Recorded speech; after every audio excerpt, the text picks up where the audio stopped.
Hi there, ladies. Just thought I would pop in with a video today to talk about the 7 deadly sins of content creation and how to avoid making them.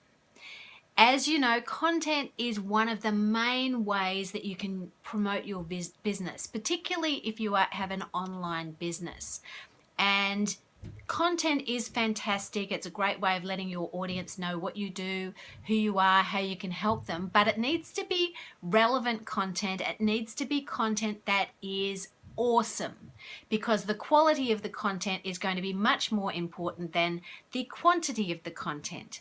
So if you can really nail the content that you're putting out there and make sure that what you put out there is really must have and exciting for your ideal client, then it's going to be a brilliant way for you to promote you and your business, to build up your visibility, and to make sure that you really are starting to build up a following online of people who are going to be ready to make that commitment of investing with you in the future by you building up that loyalty, that trust factor, once they're starting to see how great the content is that you're putting out there. So the 7 deadly sins of content creation, what are they? Well, number 1 is being too general. And this is a trap that so many of us fall into because we want to be everything to everyone. And by doing that, we're actually doing ourselves a disservice and doing people a disservice, because we're ending up being so general that we're almost generic. And people will not be attracted to you and what you're putting out there if you keep putting out stuff that can appeal to a really wide audience. The key is to make it specific and be really, really tailored with what you're putting out there.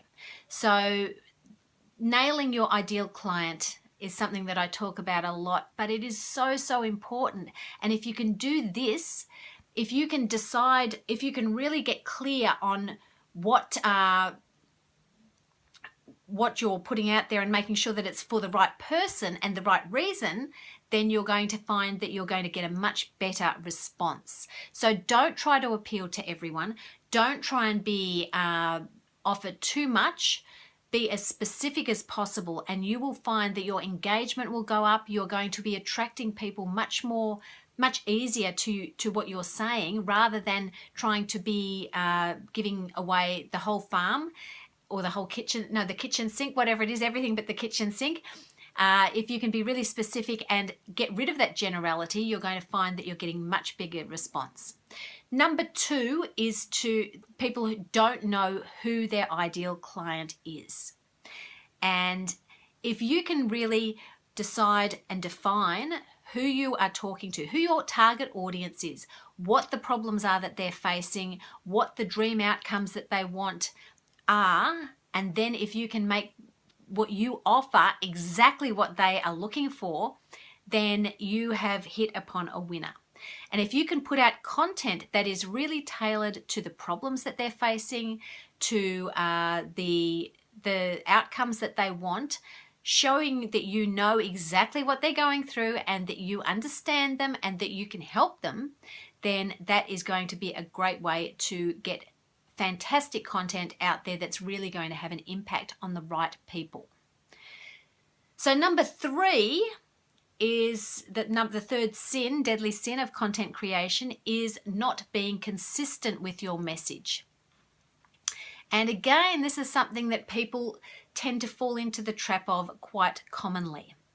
So they'll try something for a little while and go, oh, I don't think this is working, therefore I might try something else. Or next week I'll try something else. So instead of staying with the same message, deciding on a message and sticking to it, which I really recommend you should do for at least 90 days before you can decide whether something is working or not, once you've built up that traction, that's going to be a great way of putting yourself out there as an expert, making sure that people know who you are, what you do, and can then get really clear on whether you are a person who can help them, whether they can recommend you to someone else, whether they have need of your services. And if something comes up, say if you are Say if you are a health coach specializing in women who have diabetes during pregnancy, then if someone comes up who has that, then you're going to be the top of mind person they think of, rather than you just being a health coach or even someone who helps people who have diabetes. By having that real consistent message, people are going to really know what it is you do, and you're going to get recommendations. People are going to start tagging you in Facebook groups, and the content you put out there is going to really position you as an expert. So that is number 3. Jumping from topic to topic, being confusing, not being consistent can be very detrimental to your business, particularly in an online business. So number 4, the deadly sin, is not having done your research. So not getting the feedback that you need from people, and therefore not necessarily meeting their needs and not being congruent with what you're putting out. So the content that you want to put out there needs to be addressing the top of mind problems that your ideal client has, that your target audience has, so that it's very relevant, it's very much a must-have for them, and they're going to be attracted to it. If you're putting out something that you think might work, but you're not really sure, then that is not as much of a no-brainer as putting out something that you really know, because you're getting that feedback from people, you're doing that research, you're asking them questions, you're listening to what they're saying and taking that on board, and then adjusting what you're putting out there so that it is relevant to what they're talking about. Poll them. Ask for their opinion. Give them some ideas. If you want to create a new webinar or a masterclass or an online program, instead of creating that and throwing it out there and hoping it works, create some ideas and put them out there and ask your ideal client. Ask your people in your Facebook group. Ask the people that you interact with regularly, that's the word. Do they like this content? What do they want to hear about? What would really appeal to them? And then use the feedback that you get from them to create the best content that you can, the most targeted and relevant content to them, so that they're going to be really excited to hear about it. So that is number 4, doing your people who haven't done their research. Number 5 is having no end game in mind and not reverse engineering your content. And if you can do this, then this is a brilliant way. If you can reverse this and overcome this sin, or not even commit this sin in the first place, then that means that you are having an intention. So when you're putting out your content, you know why you're doing it and you know what you want to achieve by doing it. So whether it is leading people towards your online program, whether it is to build up your credibility so that when you do have something to offer, people are ready and willing to sign up because they know how great your content is and that you really know your stuff. So really knowing exactly what it is that you're wanting to achieve, and then deciding, this is what my goal is. Therefore, in order to reach this goal, my people need to be here, and I need to lead them along a logical path that will then mean that the next logical step is for them to want to join my program or come and sign up with me for their coaching or whatever it is. So having that end game in mind first, rather than putting out content willy-nilly, throwing blogs here, throwing out newsletters there with no real plan. Having a plan is really, really important. And that moves us on to number 6, which is again, listening to your audience, and people do not put out content in the format that their people want to hear it, take it in. So number 6 is don't produce content the way your people want it. So many people do this. So instead of producing a video, for example, you might be giving out PDFs, but your people love listening to watching you on video.